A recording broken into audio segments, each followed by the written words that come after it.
Thank you so much to Dr. Eccles and Dr. Rowe. We are now going to move on to our Q&A. If our tech team could ensure they are up. Yes, wonderful. Okay, so bear with me. Lots of questions to plow through. So first question to Dr. Rowe. Will having a low blood pressure or a fast pulse affect organs over time? I don't think so. The patients who have these problems seem to have a normal lifespan, and it's not like our fine president thinks, which is that you have a finite number of heartbeats in your life and you have to save them up. So for those with fast heart rates, they seem to have a normal lifespan and no organ damage. Thank you. Dr. Rowe, we seem to be having a little issue with your sound. The microphone is a little bit muffled. So we're going to move on to Dr. Eccles, and our tech team will reach out and see if we can help you at all. Thank you. So Dr. Eccles, is it normal to be prescribed antidepressants with chronic pain in EDS? Oh, well, that's a really interesting question. So antidepressants are called antidepressants, but they in fact work on different neurotransmitters in the brain, and they have many different properties that are not necessarily antidepressant. So some antidepressants might affect heart rate and blood pressure. Other antidepressants, particularly noradrenergic antidepressants, are widely used in the treatment of chronic pain. So medications like duloxetine can be used for urinary incontinence, anxiety, depression, and pain. And although in the books that tell us what kind of drug is what, they're called antipsychotic or anti-anxiety or antidepressant. These all have different effects on different pathways in the brain, and it's important to realize that although a medicine might be called an antidepressant, it may have other effects entirely. And interestingly, Dr. Rowe was talking about using medication that we use for ADHD, so things like dexedrine, which we call lisdexamphetamine, for orthostatic intolerance. So there are lots of medicines, so things like ranitidine, which is a stomach protector, using that for mast cell activation syndrome. There are lots of different uses for medicine, and in fact I use in my immunopsychiatry clinic painkillers to treat depression. So non-steroidal anti-inflammatories like celecoxib actually have antidepressant effects. So we have to look beyond the simple labels and test out drugs in a variety of ways. Great, thank you. And Dr. Rowe, we're going to try again with you and the audio. Do you observe unexplained fever in POTS patients?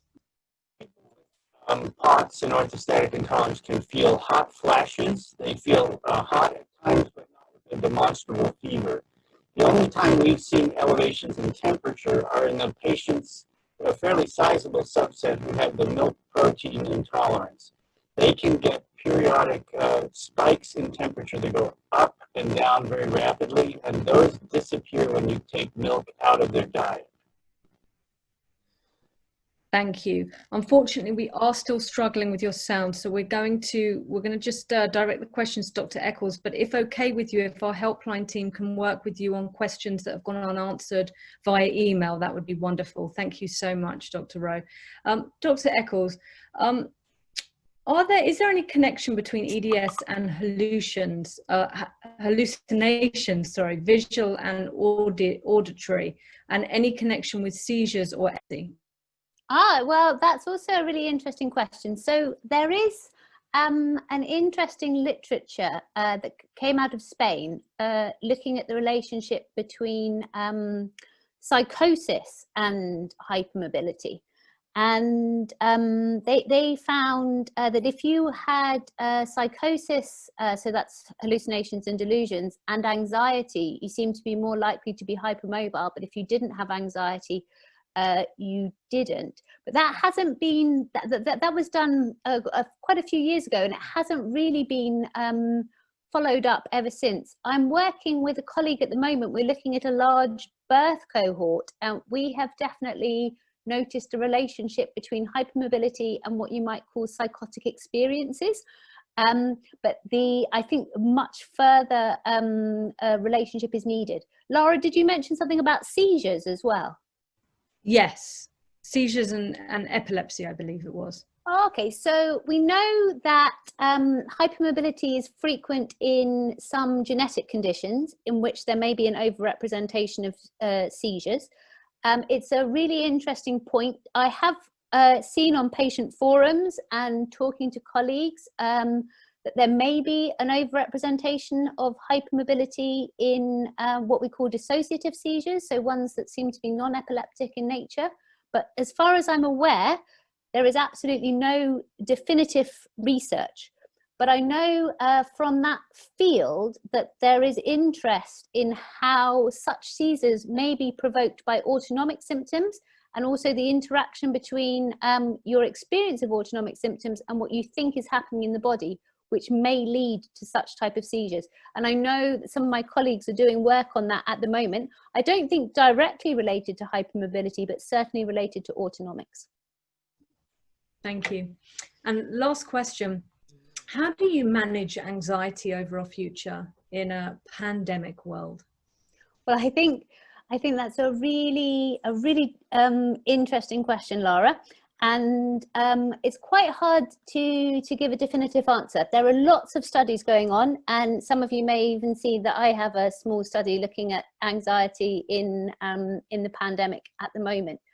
From my own personal experiences, I would say taking time to relax and not think too much about what's happening, taking each day at a time and not trying to think too much about the future, because none of us know what's going to happen, can be helpful strategies. But obviously seeking advice and support if you find that your anxiety is impacting on your life, because although there is COVID and the pandemic, it is important to reach out and get help if you are struggling.